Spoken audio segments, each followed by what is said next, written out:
Hi. Good afternoon, Ms. White. No, Mr. Connell. Thank you, my Lord. Just before we leave Ward 2A, in your witness statement, I think page 83 of the bundle, you say that, and I assume it was an exception and therefore you've illustrated it, that the user group refused to sign off on the discussions for that ward. I mean, first question, do you know why they refused to sign? Well, obviously, I'm only saying what I found from the emails that Jonathan, who was the lead architect for that department, but it says there that they weren't happy with the schedule accommodation. So operationally, they weren't happy with, I think, the area and the space that they had. I think they believed it wasn't the equivalent area that they had in their existing facility. I think that's the reason why. And do you know what happened about that? I do not. I couldn't find the final officially signed version from the users. That one I could not find a copy of. I understand it was agreed outside of the user group meeting, but I don't know when. Thank you. Right, so that's a separate part of your witness statement where you say you couldn't find a stamped version of the Ward 2A documentation. Is that right? Mm-hmm. That's correct. Okay, thank you. Now, if we turn to Ward 4B, which of course had two iterations, I just want to ask you a few questions about that. We've already... Sorry, Mr. Connell, I apologise for interrupting. Mr. Connell used the expression sign off and gave the example of 2A where there had been no sign off. Now, I think I've understood that there may be, let's say, 3 user group meetings. And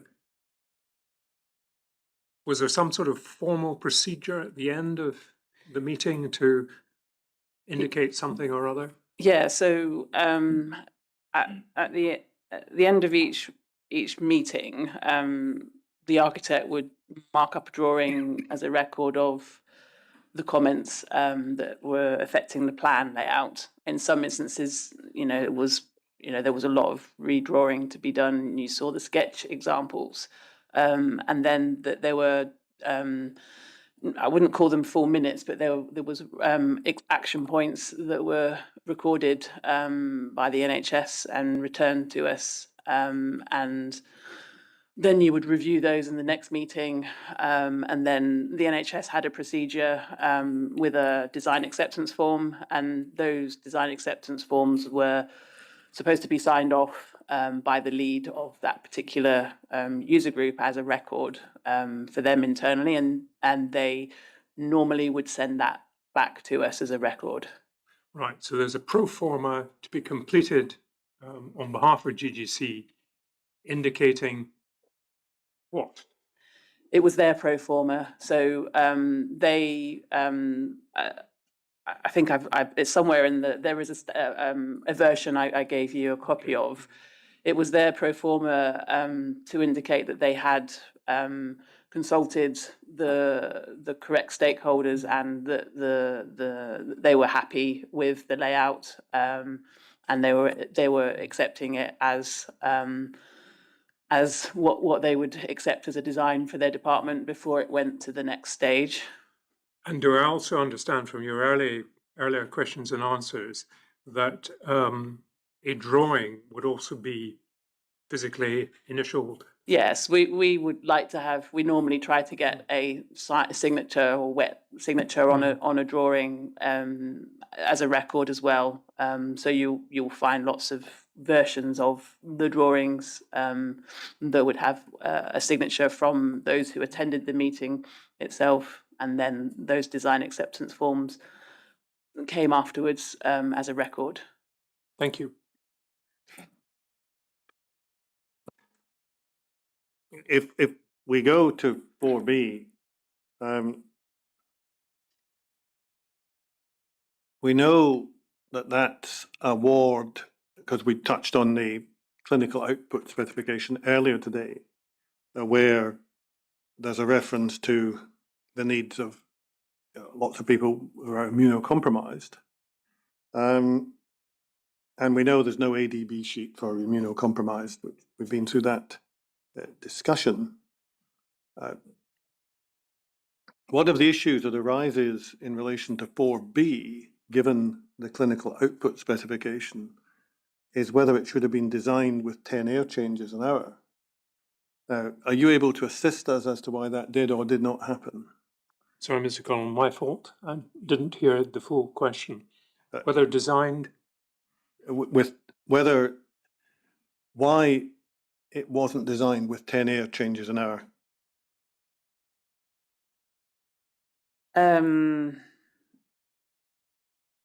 I don't think I really know why it wasn't. I do know that as I said, the same process applied to every department, where the ADB code was attributed to the rooms, and then it went through the same process of the environmental matrix being exported. I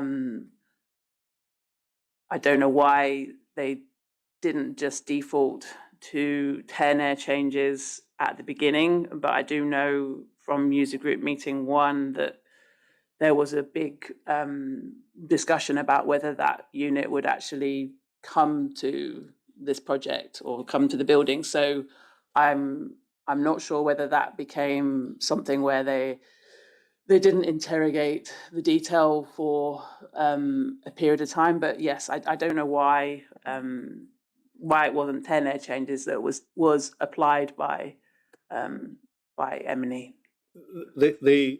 One of my reasons for asking is this, and I'll try to put this as clearly as I can.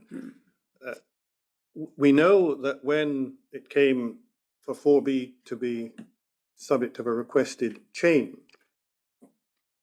one of the responses from Multiplex was, in essence, you can't get 10 air changes an hour here because of the, possibly put it another way, unless you do some very major work.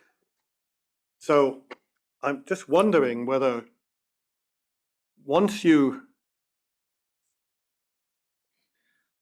design the system to produce 2.5 or 3 air changes an hour, and you put in the ducting and everything else that goes with that, which we've heard is very different from the ducting you would have for 10, does that not create a situation in the adult hospital where it's quite difficult to ventilate a single ward at 10 air changes? I'll answer from an architect's perspective, not Please. from an engineer or designer of the ventilation system. But yeah, my understanding is that they sized the air handling plant in the plant room to what the actual detail part of it is. So it could be that the reason they were saying that is they had no more capacity or spare capacity in that particular plant room, because each plant room services different areas of the building. So it could have been that they had no more spare capacity within that particular plant room to increase the air changes.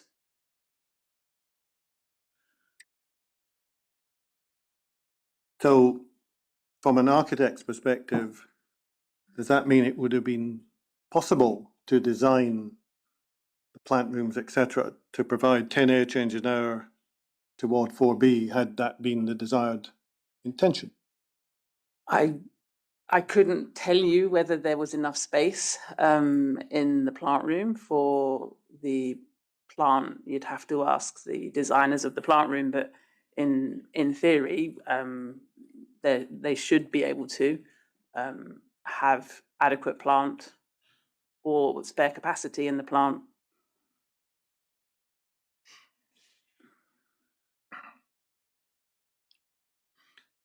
Do you know, well, we know who the ventilation designers were at ZBP. Do you know, and if you don't, please just tell me, who approved the ventilation specification for the original Ward 4B? I don't know. And what about new 4B? Do you know who did it for that? You're talking about post the PMI. Yes.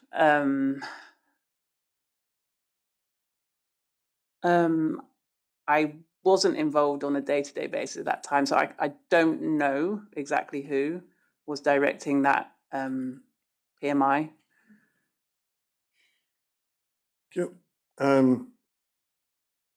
Diverting into a slightly different topic. In 4B, you accept that the ceiling type originally provided did not meet the original clinical output specification request for a sealed environment. Is that correct? Yes, that is correct. Because it should have been, that should have probably have been responded to with a type A ceiling, i.e. a plasterboard ceiling. Yeah, either a type A plasterboard ceiling or you can have gridded ceilings with extra clips to seal the system. Yes.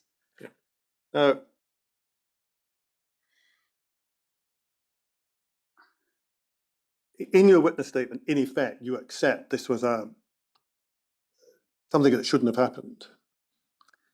Yes, because the statement, if when the ceilings were rechecked and somebody rechecked the clinical output spec, they would have noticed that statement in about sealed. So it should have been corrected at that stage. Because we've had a lot of evidence on this already, but right in understanding that you have to get the ventilation that you want right fairly early on in the process because of the way it impacts on ceiling voids and duct sizing and everything else. Yeah, that's correct, because you need to know how large the ductwork is and the size of the plant room. Later in your witness statement, you say this. I can give you the page if you want, but if you need it, just let me know. That you say that Francis Rath and Peter Moyer approved the ceiling finishes for floor 4B, for Ward 4B. Yes, well, they stamped and validated the drawings. Yes. Again, I'm just trying to see how that fits, because if it's either your responsibility to get it right to meet the initial specification, and it doesn't matter whether Francis Rath recognized it or not, or alternatively, are you saying that it's not really an issue because after all, GGC signed off on it? No, but I do believe that you could have achieved the ceiling could have worked with a gridded ceiling. It could have achieved with the clips. It could have been sealed. But yeah, that is what happened. They signed off a drawing. Yes, I do agree that there was a statement within the clinical output specification that suggested it should have been a different ceiling at the beginning.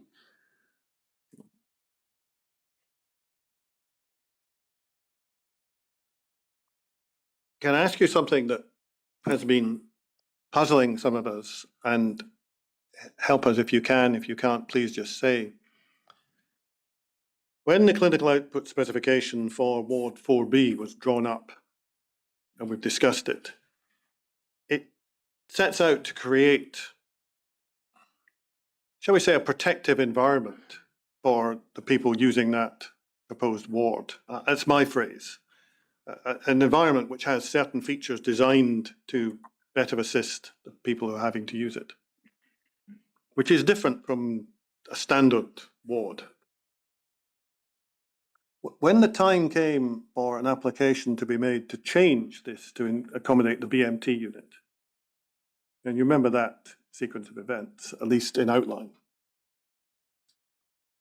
the position was, as we've been told by you and many others, that the information was, we want to bring the BMT unit into 4B, and the people in 4B are going into 4C.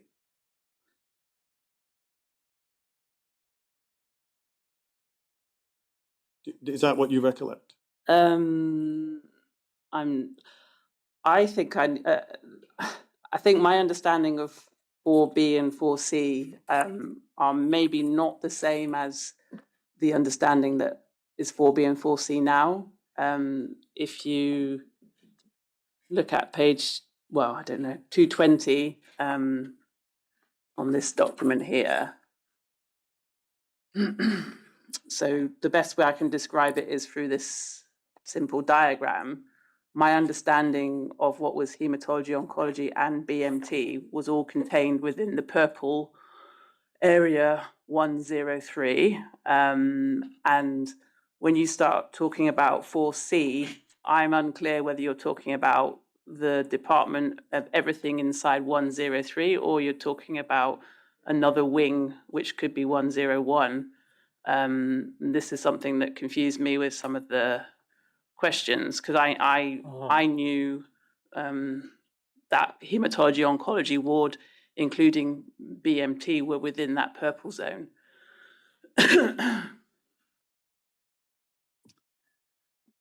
So that PMI description describes everything happening within 103, and in 101 there's just an isolation suite of 2 bedrooms that are part of that PMI 228, I think it was.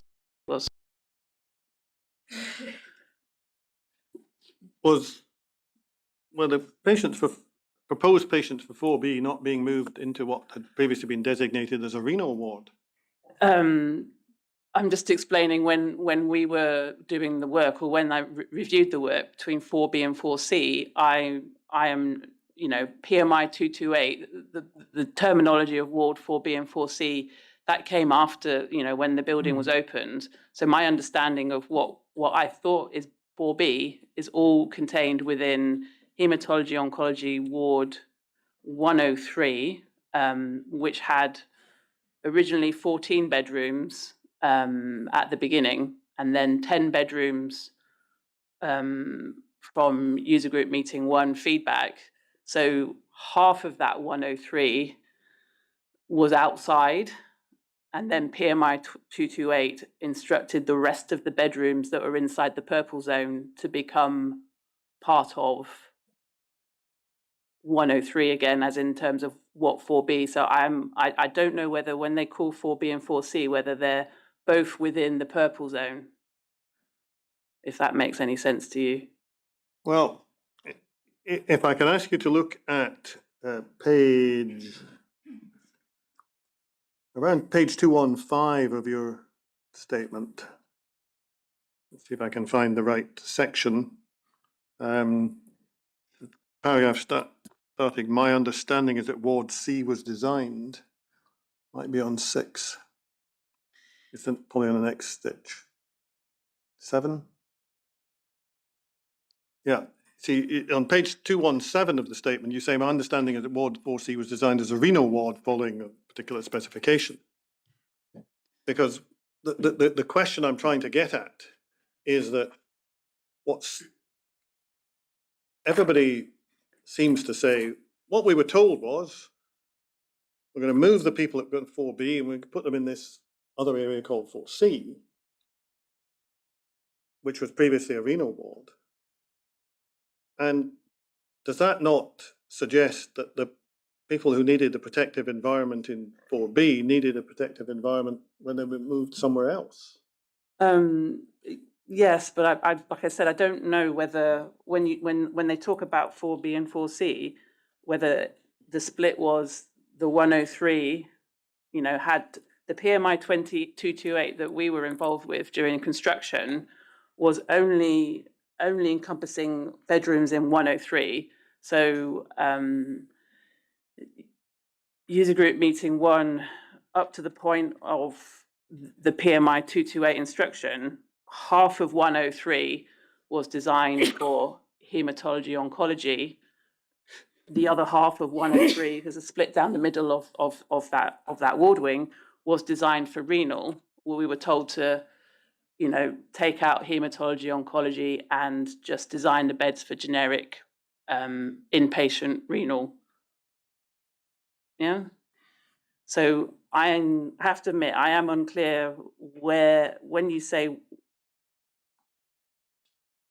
yeah, when you talk about 4C, I'm still unclear in my mind because it's not how we called the wards, whether it's half of 103 or whether you're talking about 101 as well.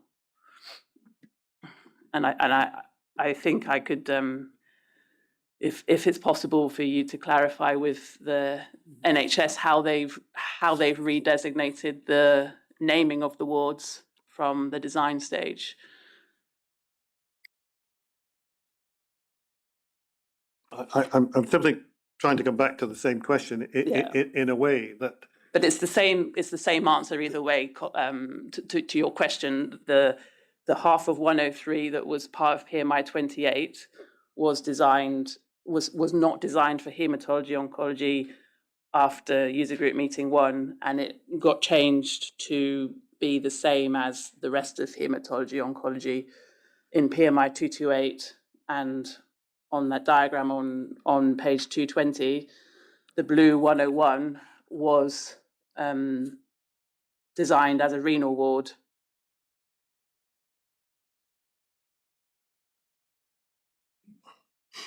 Yeah. And wasn't part of PMI 228 apart from the 2 isolation rooms. Well, yeah. That bit I think we're okay with. Yeah.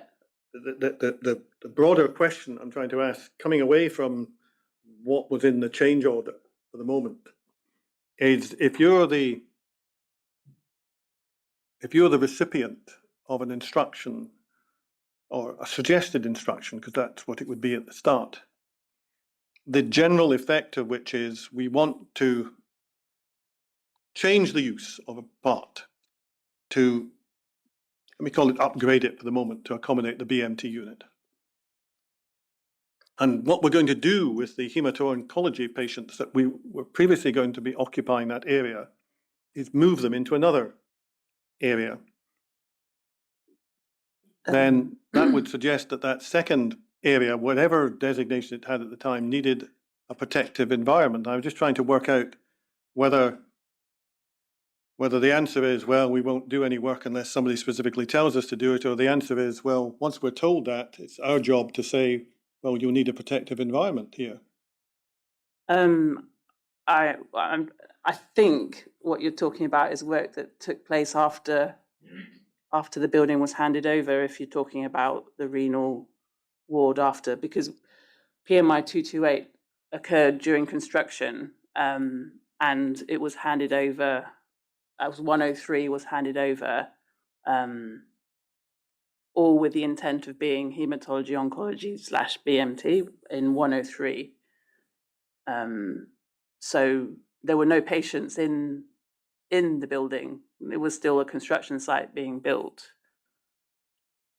Yes. So we weren't, if work happened after the handover in 2015 and patients were moved around into different wards, it didn't involve us, apart from the work we went back to do in 103 to change the ceilings, which took place before a patient was occupying the ward. Well, it may be that you can't help us, but you understand that the thrust of the question. No, I do. I'm getting it. The narrative that the inquiry has been given appears to indicate that what the designers and contractors were being told was that there was an existing hemato-oncology ward, and the people there were being moved to another location, and then the change order focuses on what was to happen with the original site, the 4B, as we now call it. And that, I suppose I was just puzzled as to what happened to the thinking about the protection of those who were being moved.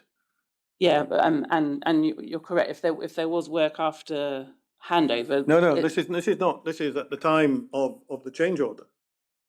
In other words, should there have been a discussion between board and contractor about what protective environment should be available to people who are being moved out of the existing 4B, to the prospective patients who would be moved from 4B?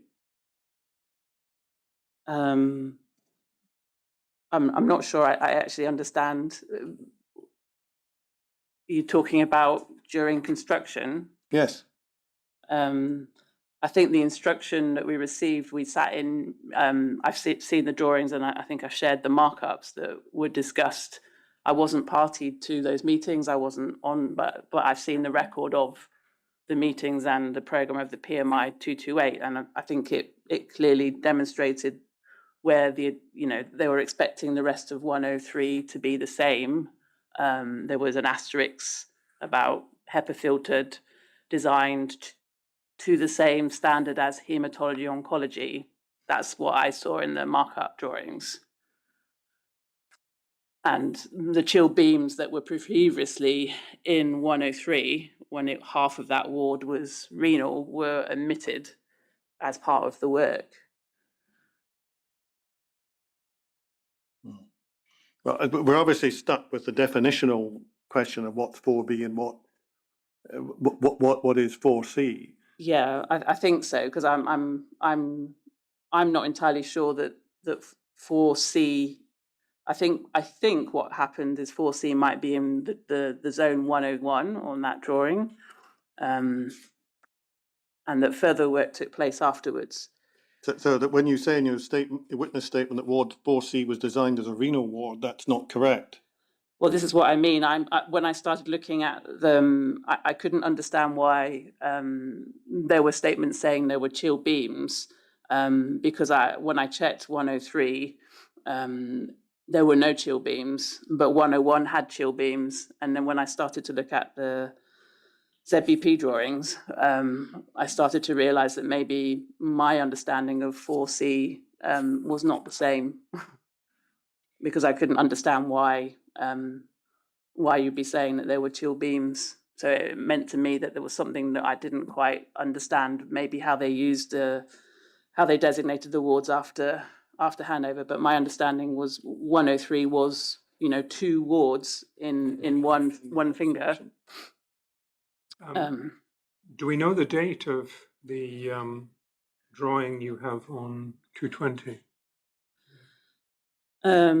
Yeah, with these drawings, I think this was how the design was handed over. I think there's records. I don't know. I haven't got it here, but I can certainly find the date for you of those. But this was just the most simplistic diagram to explain what we had designed in those each of those ward fingers on level 4.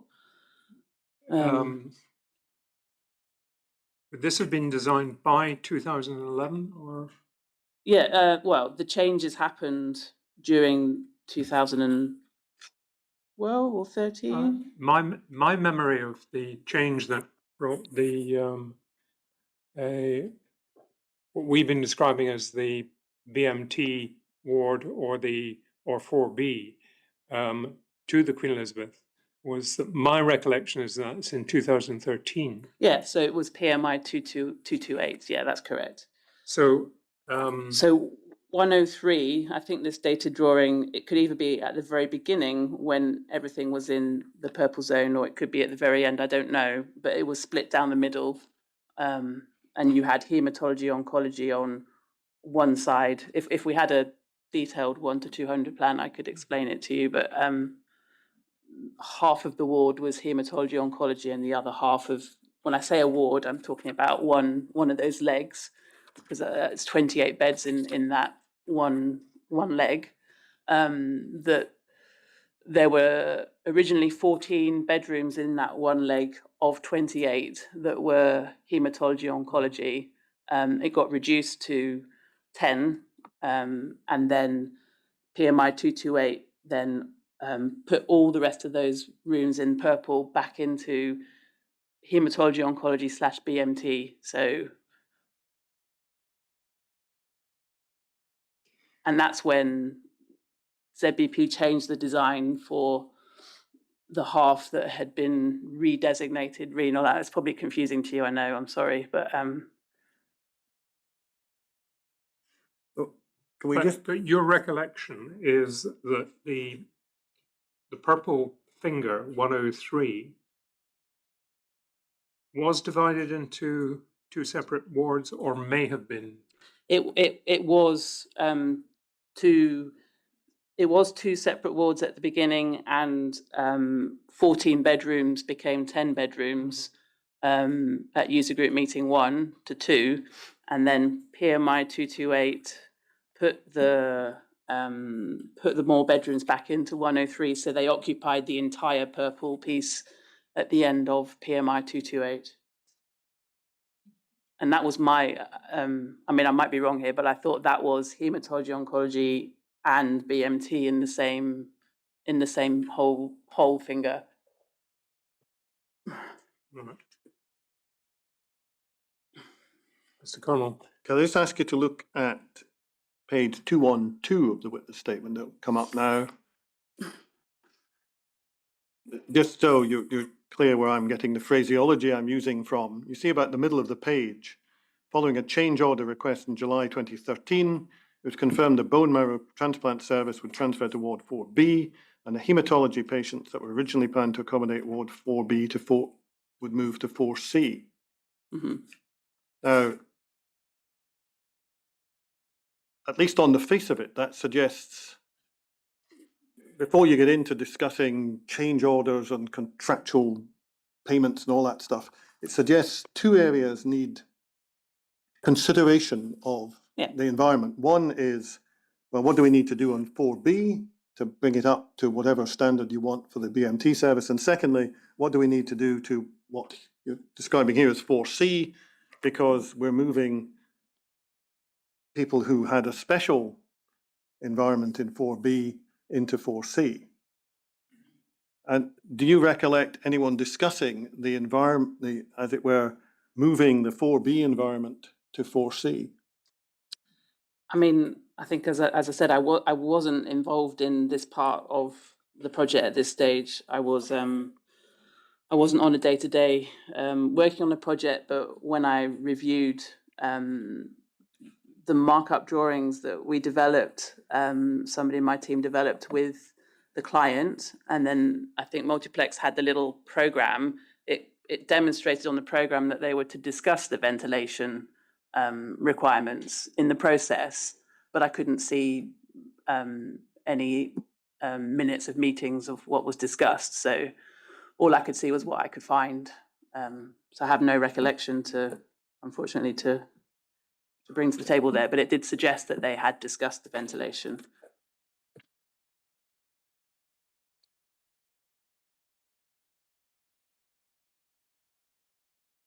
In the course of our discussion about Ward 2A, we identified a possible explanation for why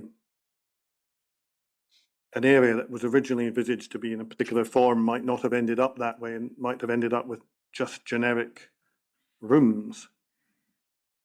I wonder if I could ask you to bear with me while we do a little bit of an exercise with ADB codes and updating of ADB codes, because it may come out with an answer that's not dissimilar, or it may not. Let's just see. Can we look at bundle 43, volume 5, page 411? Now, on our inventory, what we've got here is a document called a Batch 2 ZBP update. This is part of it. First of all, do you recognize that as something you've seen? I recognise the numbers, but I'm not sure whether this document is a PDF of the Excel or. Page 413, the same bundle. Oops. There you go. Yes, it's come from this. There's another document which we have labelled, or we've been given as batch 1 ZBP update. Yeah. Is that something you remember seeing? Yeah. So this document looks like it's the ZBP environmental data snip. It certainly looks like it's come from there. The two documents that we've just brought up, one just a list, the other one's an expanded sheet that we need to slide back and forward along to see properly. Why would you have occasion to see these, or you and your colleagues? If you go back to that first Yeah, document. okay, go back to page 411, please. So this looks just like that's so the environmental data schedule, or the room types that we created for in stage 2. This looks like it's come from the list of the rooms. So it's got that left-hand column is a department code that's come from our naming convention, so from Nightingale's naming convention. Right. The middle column is an ADB briefing code, and then the next one is the generic name of the room type. Right. So if we go to page 412,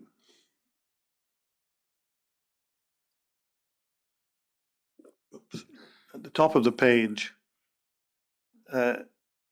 we've got naming convention. Well, let's leave that aside for the moment. Then we have a code, and then we have a description. And what we appear to have here are 3 codes, all BO 305A3. Yeah. And 3 descriptions: single bed hematology type 3, type 2, and type 1. Now, just pausing there for a minute, would you be able to tell us how these codes would be deployed? Yeah. So when I went back to check, I believe the naming convention of single bedroom hematology oncology type 1, type 2, type 3 came from our team that were developing the 1 to 50 rooms, and I believe type 1, type 2, type 3 are to do with different shapes of rooms, and that came from our team. And then it did look like somebody in our team had understood that the hematology oncology required a different brief, so it was identified as a different brief. So that's why it's got the A3. Now, can we just go to page 103 of the same document, which I'm told is a list of rooms from March 2010. Is that a document that's been updated by these ZBP updates? No, this is when we talked this morning about the ADB libraries that we had available. This has come out of our current versions of what we have access to in ADB Manager. So this is what you get within ADB. So this was the 2013 list of rooms that were available in 2013 in the database that we have access to.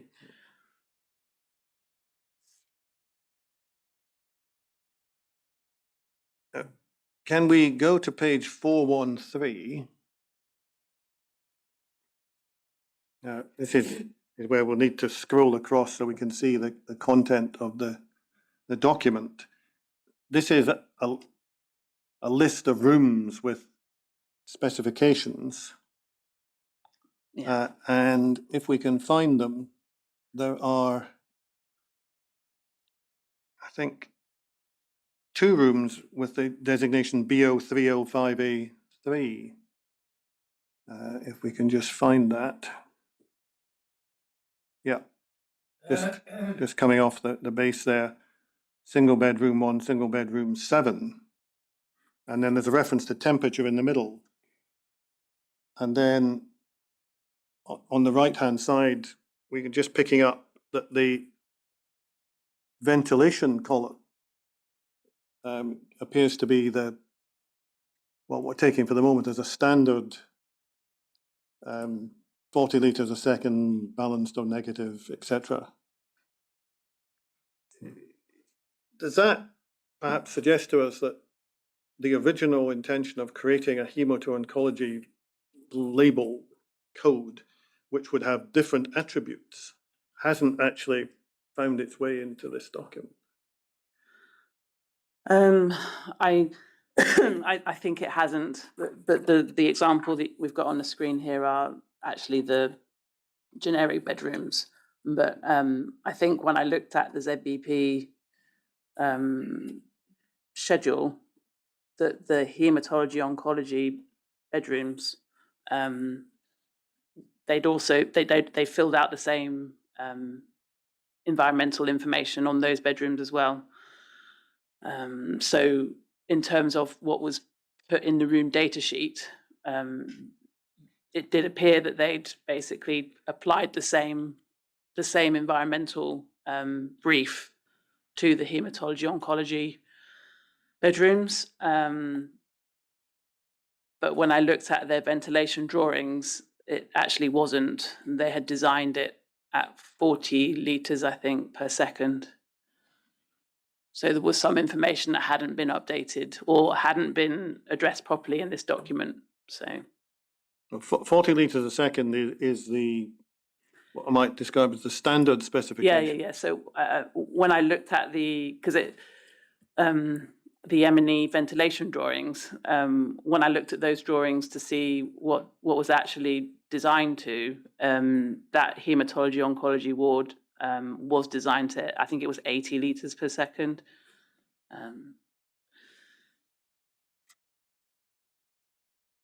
Do you know where that came from? Oh, the drawing. Let me have a flick through if I can find it for you. I'm only asking the question because of the indication that somewhere lurking in these complicated exchanges, there's this assumption that if you're immunocompromised, you get put in an isolation room. And if you're not in an isolation room, then you're just in a standard room. Yeah, I know, and I think there was an understanding that this was different, but they definitely didn't apply the correct data in when they reviewed this for the hematology oncology ward. But 80 litres comes in, which would give you about 6, roughly. If 40, you're 40 doing gives well. you 2.5 to 3, You're better than me at calculating. then we're assuming that 80 gives you 6, assuming it's a linear comparison, which no doubt someone will tell me later I'm getting it wrong. But and I was just wondering where the 6 came from, how anybody decided on 6 or agreed 6. I don't know. I have to say, I don't know. I think I found on page 219 of my statement, there's the references to mechanical services ventilation layout 4th floor. So is that bundle 43 volume? If you try looking there, we might find the drawing. Sorry, we're on page 219 and you're looking at... Yeah, that's ZBP drawing. Bundle 43, volume 4, page 671. that. Let's see if it's right or wrong. Oh, there we go. Excellent references. Oh, so if you zoom in on any bedroom, yeah, there you can see that was what they designed. And this drawing came after, this was part of PMI 228 when they updated this drawing. So you can see there was 80 litres per second, and the H with the brackets means HEPA filter.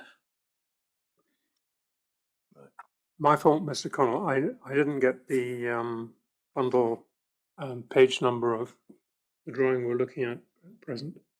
All right. I think your colleagues to the left will have it. 671 of bundle 43. Thank you. Thank you, Bill. Volume 4. The bundle number has disappeared for me behind the drawing. Yeah. So that's where you demonstrate that by that stage, it was 80 litres a second and HEPA filtered. Yes, yes. So I don't know why they didn't show that in the environmental data schedule, but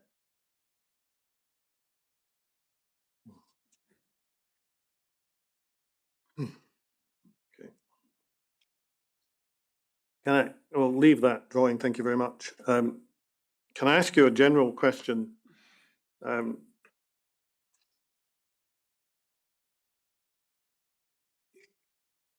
Given the background to why we're all here, your firm was the architects, you were the lead architect, whatever the right phrase is, and were you also described as the lead designer? Is that right? I think on this project, lead consultant, but In your statement, you very fairly say, well, I'm not a ventilation engineer, but architects working on healthcare projects, because of the nature of the environments they have to build, tend to be more involved with technical matters than perhaps if you were simply building standard housing or something. Given your role, and by that I'm not necessarily meaning you as an individual, but your firm's role, would it not have been reasonable to expect you as a collective to pick up on some of these issues that we've all been laboring with, the 2A issues, the 4B being apparently unsatisfactory, that's no doubt subject to debate, but certainly enough to create a reaction whereby the users voted with their feet. I'm just trying to ask that. I don't want to point the finger at you and saying, you, Emma White, missed this, but I'm trying to get a feel for how this contract should have been organized, as to whether somebody in your position with the kind of expertise that you would glean in healthcare ought to have been spotting this possibly a lot earlier. yeah, I think, well, to answer this, so I would say that sometimes, I mean, on this particular project, it was decided to drive to use the room data sheets and the environmental data schedule and use that information to demonstrate the ventilation design.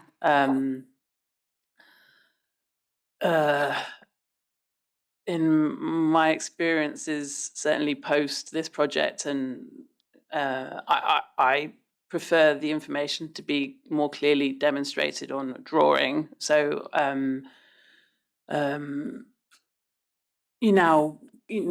ZBP did produce environmental strategy drawings. I don't know if you've seen any of those yet, but when I recheck them, there's a note that just says refer back to environmental data schedule.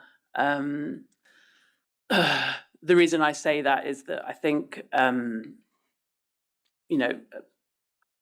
a complex building, that this was a building that had been thermally modelled. So each facade, every room, it does have a difference. A building has different facades, and even though you're looking at a building that's, it's got four walled wings, you've got north, south, east, and west, and different levels of heat buildup can occur in a different facade, as we all understand that. So what you know, what was designated as a certain air change was there to also to stop the building from overheating.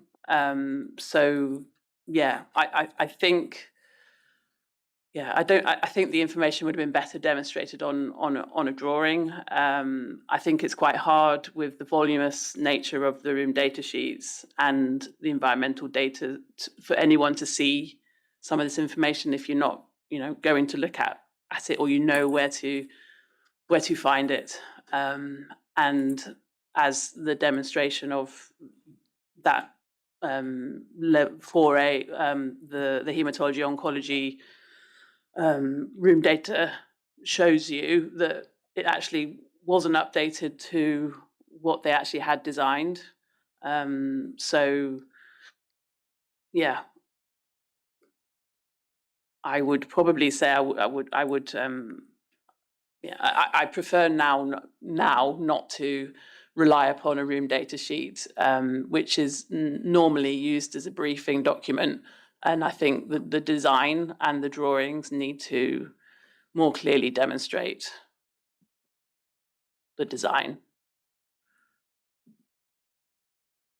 Yeah, I think this is probably consonant with the question I was asking you earlier, that we've had endless debates about how the ventilation derogation should have been recorded, where it should have been recorded, et cetera, et cetera, et cetera. But if you were going to have any of these other issues arising, the question is, how best do you create a situation in which you say, well, this is what we're going to do, this is why we're going to do it, and you are all agreeing to this, you know, for these reasons. On this project, the process was through the export. It was the agreed process to use the environmental data schedule. That was the agreed process. That's what Multiplex wanted us to do. And it was easier for those schedules to be reviewed than for you to find a page in the room data sheet. If you've seen how many thousands of pages are in the room data sheet. So the schedule was supposed to be an easier way of seeing the information, but it obviously still relies upon people checking what they're putting in and updating it correctly. Well, in that kind of context, can I ask you to look at a document which is Bundle 43, Volume 6? I have a note that says Document 18, Paper Apart.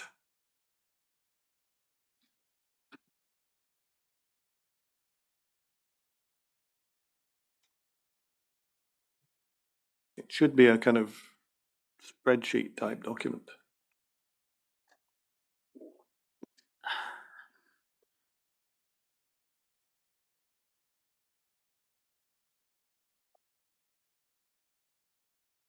I just wait to wait. That's not the thing that's on the screen at the moment.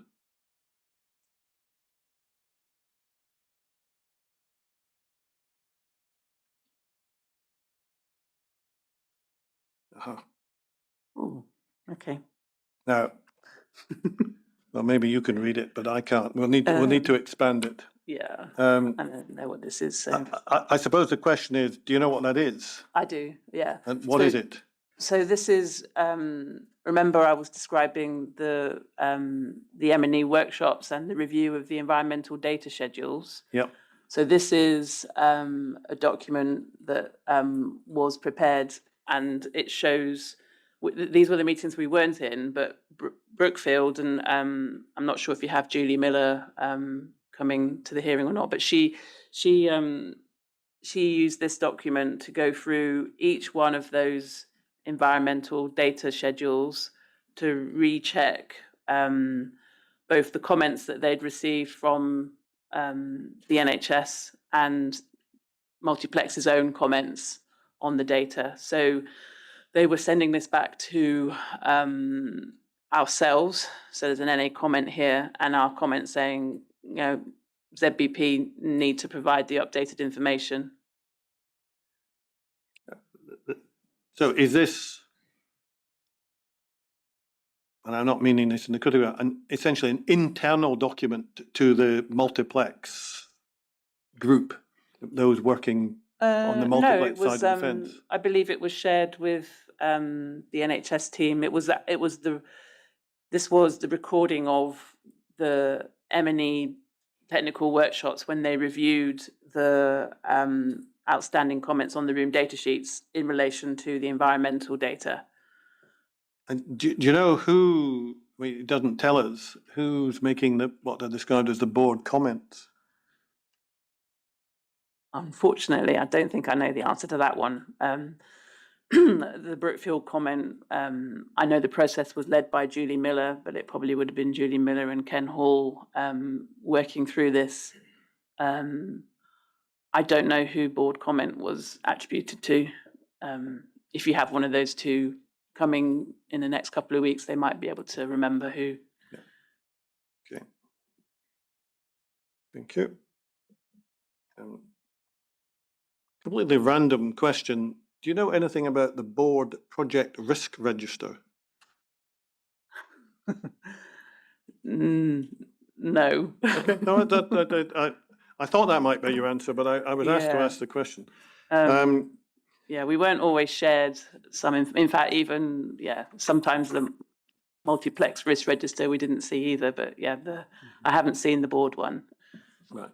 Okay. Well, we can leave this document. Thank you very much. Let me go to some other topics. So let me ask you another more general question. One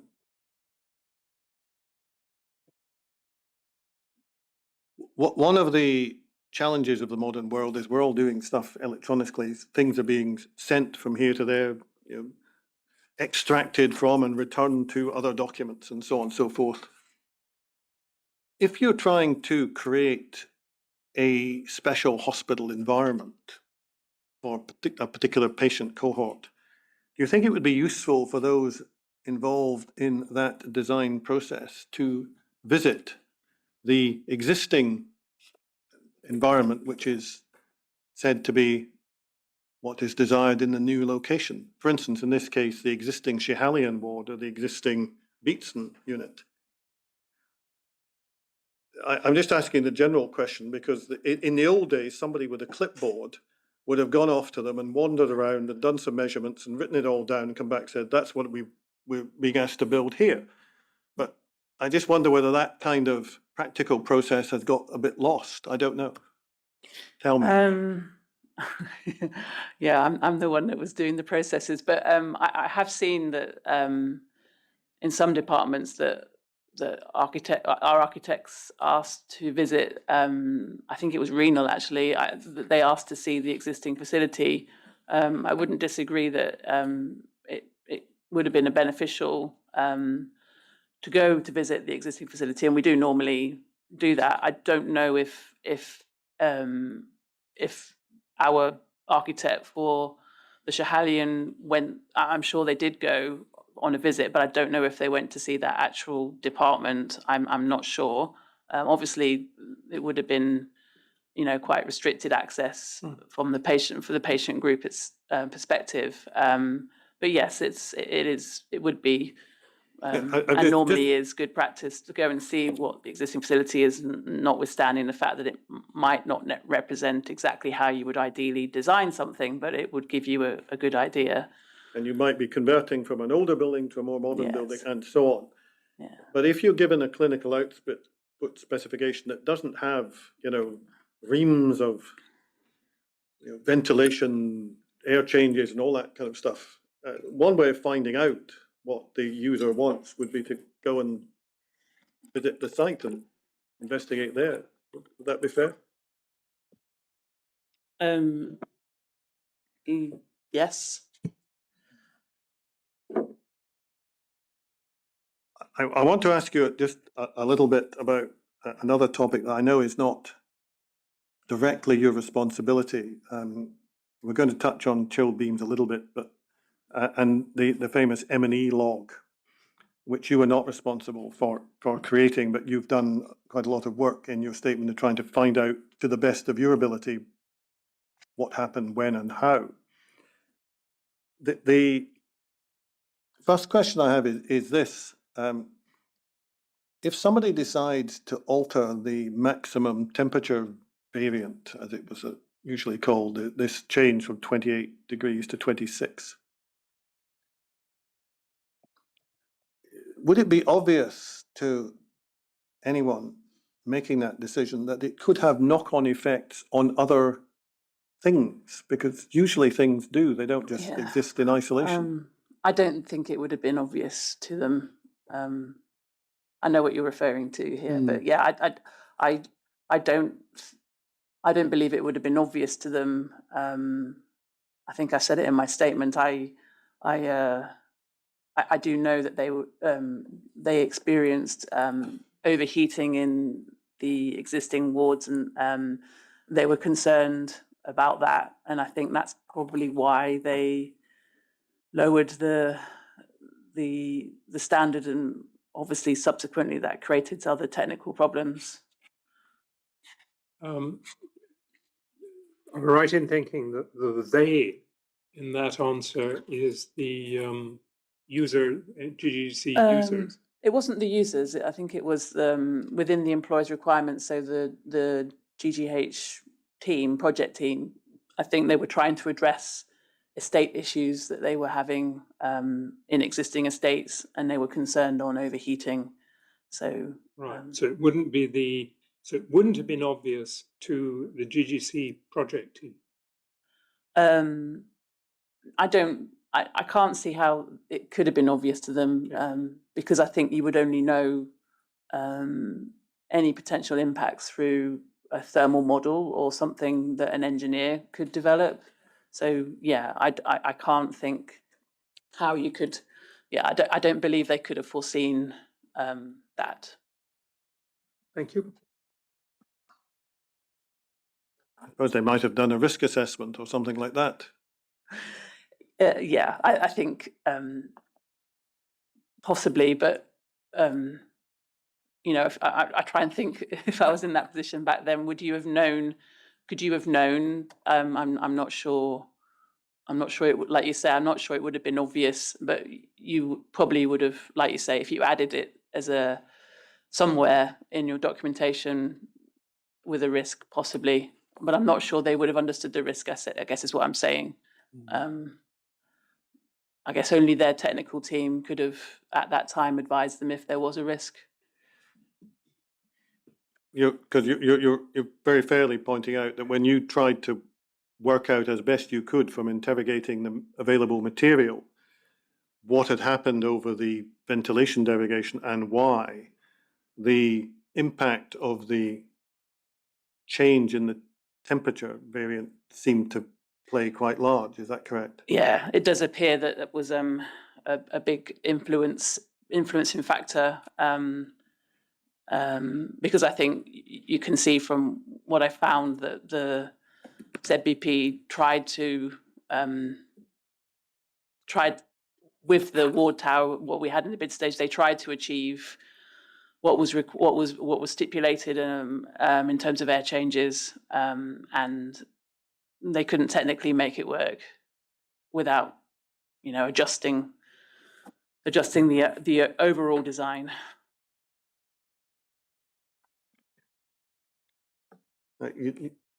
Just so we deal with it, you cover this in your witness statement at 179.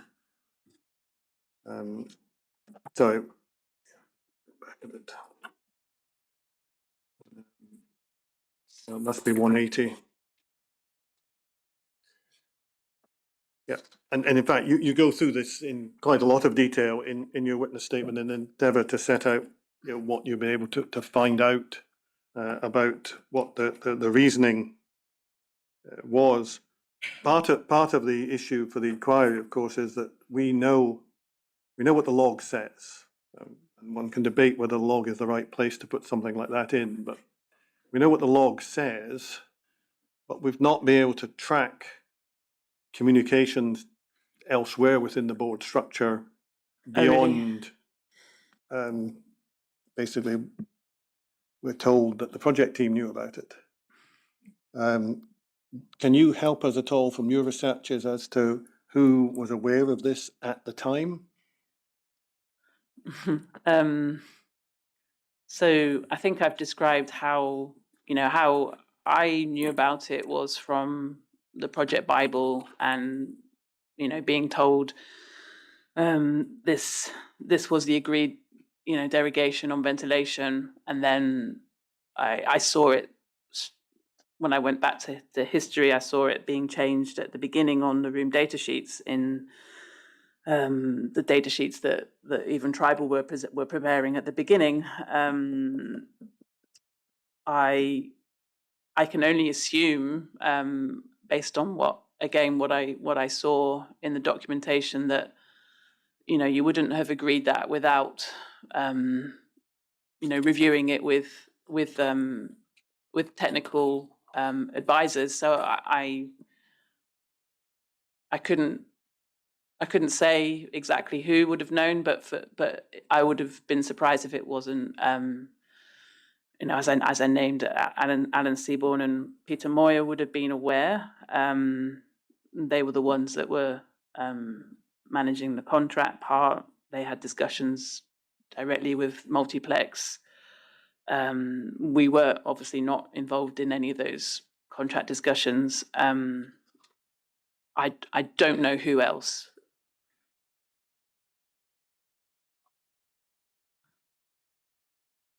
Thank you.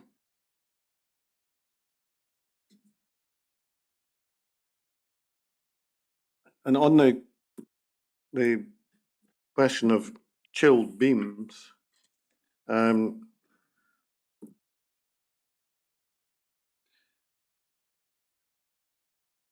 you quite correctly in your statement, you quote the then existing guidance on chilled beams.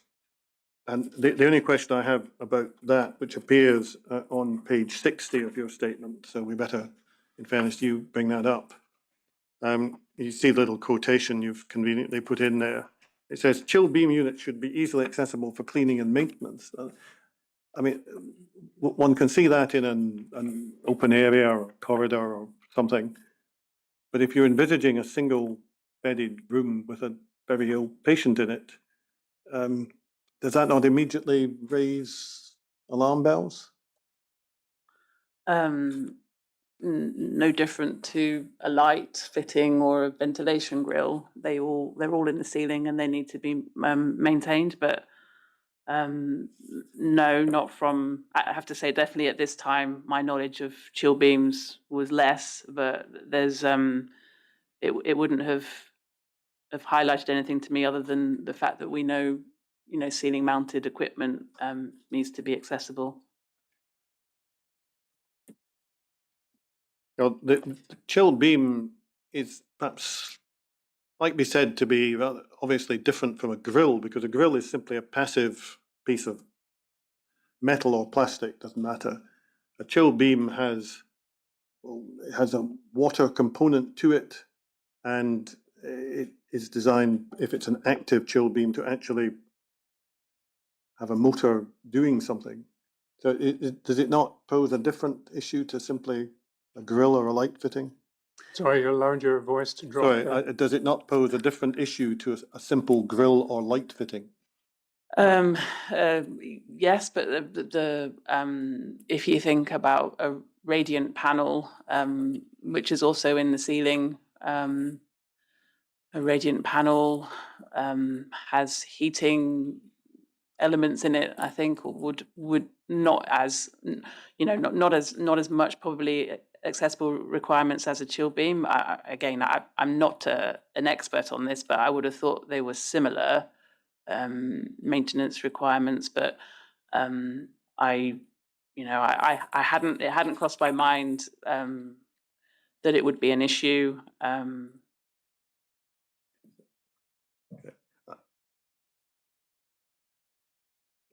And what you've set out in your witness statement at page 187 is the result of your inquiries as to, well, now that chill beams are less popular than they were, how do people deal with some of the issues that they were designed to deal with? And you've set out the result of your inquiries as to how it appears these issues can currently be dealt with. yeah, chill beams are still used in hospital designs. The current project I'm working on has chill beams. But I'm the latest guidance that came out in, I think it was 2021. I think it makes it much clearer about what you should look to deal with when you're working with chill beams. And it makes it much, I think, yeah, the onus is on everybody to understand the implications more.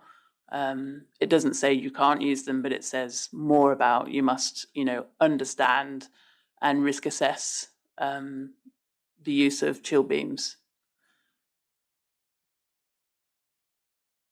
And the reference to 2021, I take it as the recent publication of HTM 0301.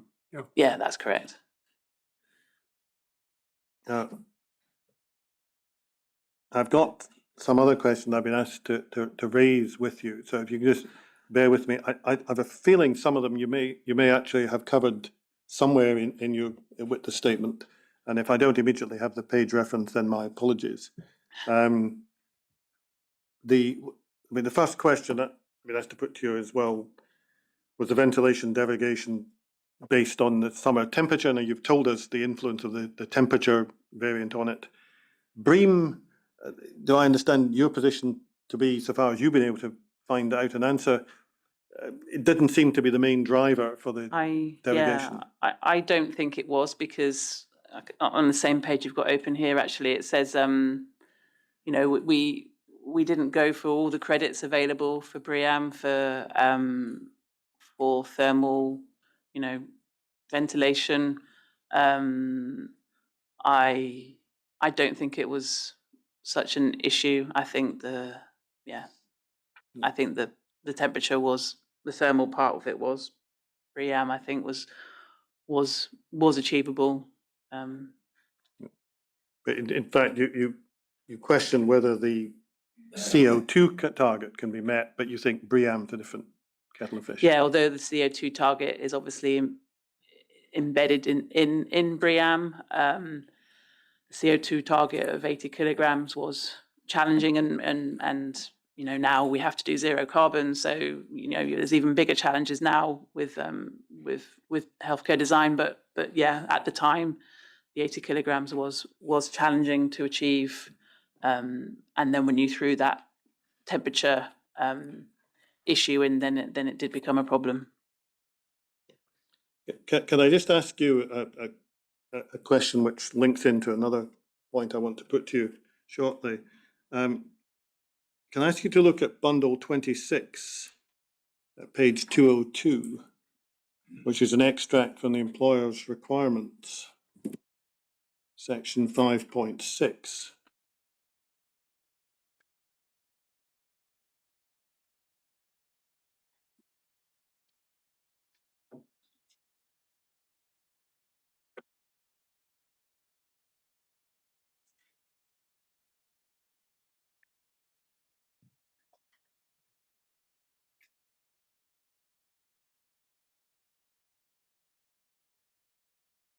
Bear with us while we bring it forward.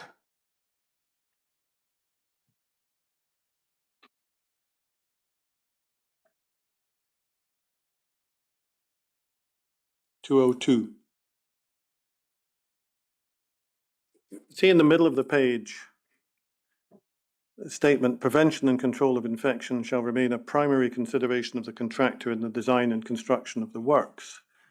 First of all, can I ask you whether you were aware of that provision? Yeah, because it's this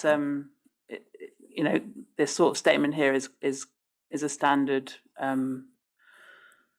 requirement in control of infection. Yeah, I do vaguely remember reading it at that time, but I asked the question because yeah. in various places where IPC issues crop up, there's almost a tendency for respondents to our questions to say, oh, that was for the board. That's the board's problem. They had IPC people. Does this not make it your problem? or your challenge? Yeah, I mean, we're all responsible for designing to comply with infection control requirements.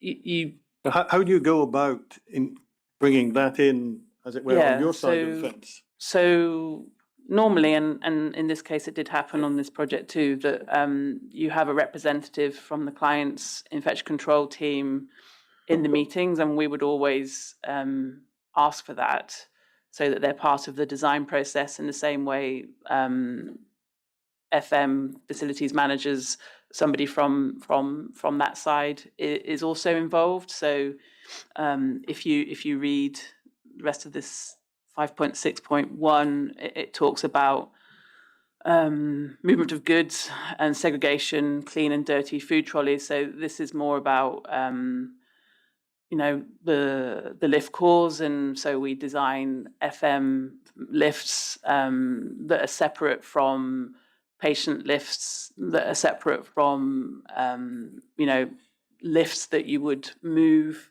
a patient from operating theatres, say, down to critical care. So when we're looking at that, we're looking at the flow within the hospital. So I think, not that you'll see the documents, but within the bid stage, there were a lot of diagrams prepared to demonstrate the separation of flows from clinical, FM, public staff. So those were all embedded within the design, basically. So we would have gone through that design with the client, involving FM and infection control, and then, like I said, that the infection control had a representative in the meetings with us so that they could point out if there was any concerns about the design as it was being. How would they know what questions to ask? The infection control representatives, I think we're going to hear from them this week, were largely, and I don't mean this in any criticism at all, that they were nurses who at different points were part of the team. Do you not get into this known unknowns and unknown unknowns question unless you know there's an issue? You don't know to put up your hand and say, whoa. It's fine if somebody says, tell me what you want to do with the trolleys on level 4 from an infection control perspective, but do you not need to know enough to ask the questions if your method of bringing in IPC is to work? I mean, that's not our method of bringing in IPC. It's part of the design process. So there are guidance documents there are more specific guidance documents in the HBNs about infection control. So as we understand, sometimes it's about a room adjacency. So during the 1 to 200 stage, our team would have asked some questions or they may have flagged up, infection control may have flagged up, we don't like the adjacency of the clean linen next to a waste room or something like that. So those are things that they would inform us about. Although with our experience, we would avoid those sort of adjacencies, but it's not always possible. Sometimes some hospitals have particular experience of certain issues, and they would tell us to change the design to respond to that. The infection control, there are specifics that are specific to each, I would say, trust, each board or each organisation can have some variations.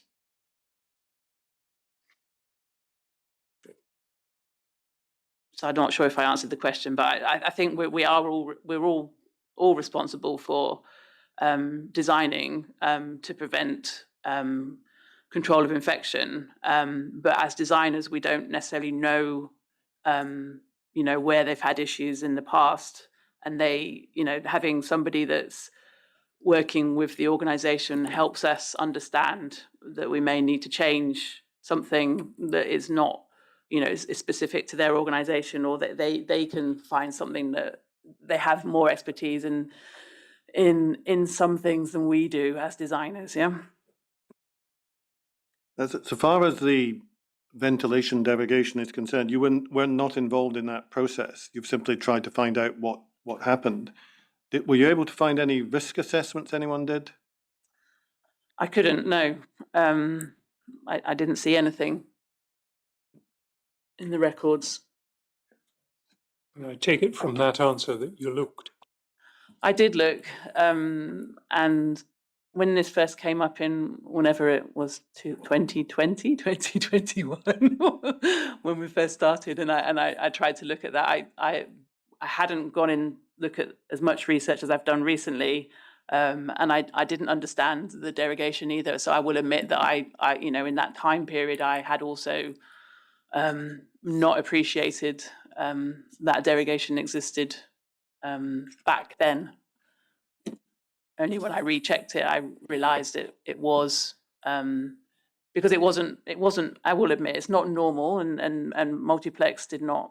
We did not do that on Peterborough, which was the previous project we worked on with the same contractor, same design team. But Peterborough was not a low carbon building, and it was a different type of building. It did have haematology, oncology, and a lot of the specialist departments.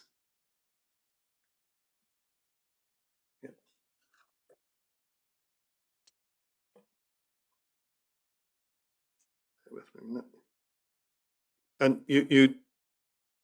are you able to help us at all as to why there were chill beams in the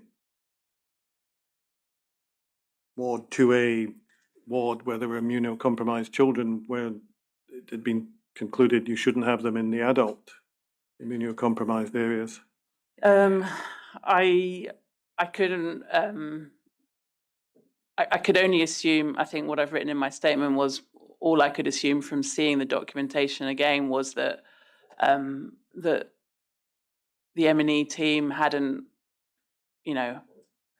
applied the same approach on the adults to the children's. I don't really understand why myself either, but they assumed that it does appear that they assumed that the rest of the Shahadian ward outside of the isolation rooms was a standard ward, which obviously it kind of was not. So I don't know why it was assumed the same, and that's why I ended up with a chill beam. Yeah, great.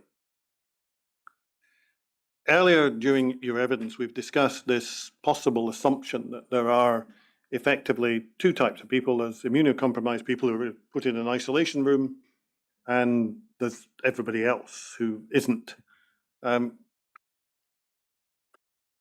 Do you think that should have been obvious to everybody working on this project, that this split had taken place or may have taken place? Because the next question is going to be, so shouldn't somebody from GGC have gone, whoa, that doesn't sound right? And if so, who?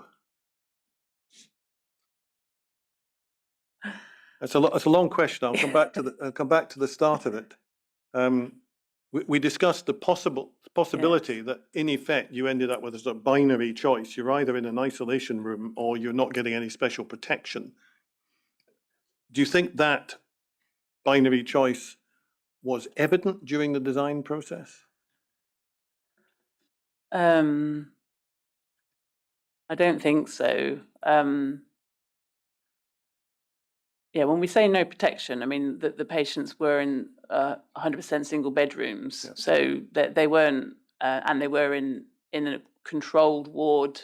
They're in a controlled ward that has only got that patient group in. So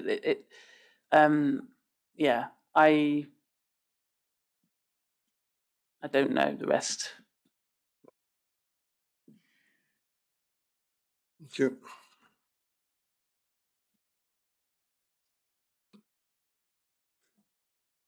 I'm just looking at the timeline. I think this might be an appropriate time just to check, to pause for a minute or two and check if there are any more particular questions while we still have the witness with us.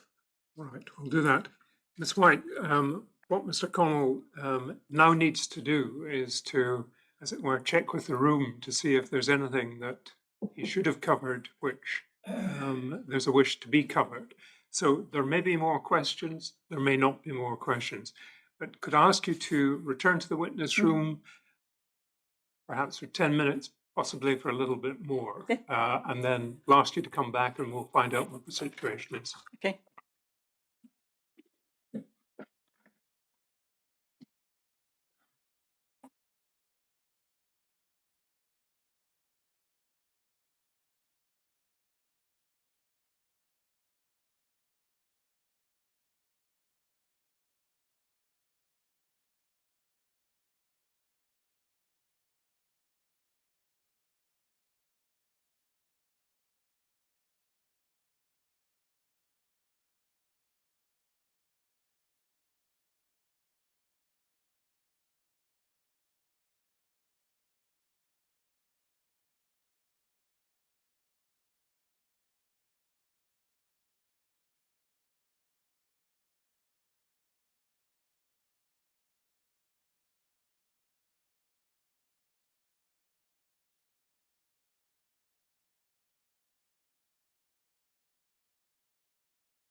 I'm advised, my lord, there are no further questions. No questions.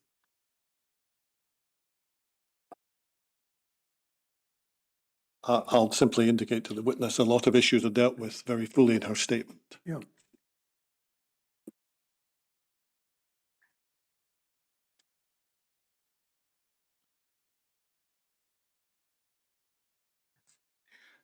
Ms. White, Mr. Connell advises me that there are no more questions from the room. He may indeed wish to confirm this. As I would say, we have to thank you for your evidence today, but behind that evidence is a very comprehensive statement, which obviously you've taken a lot of time, trouble, and effort over. And really, it's in large part because of the work you have done beforehand, providing us with the information in the written statement that your oral evidence was shorter than it would otherwise have been. So can I express on my own behalf, but also on behalf of the members of the inquiry team, our gratitude for your contribution to the work of the inquiry. But you're now free to go. Thank you. Thank you. Thank you.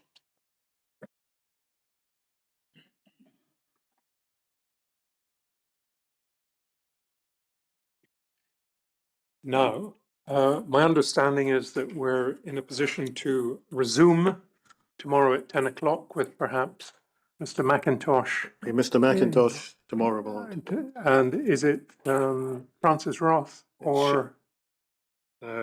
It's Francis Rath and Mary MacLeod. Right. Well, thank you, everyone, and we'll see each other tomorrow.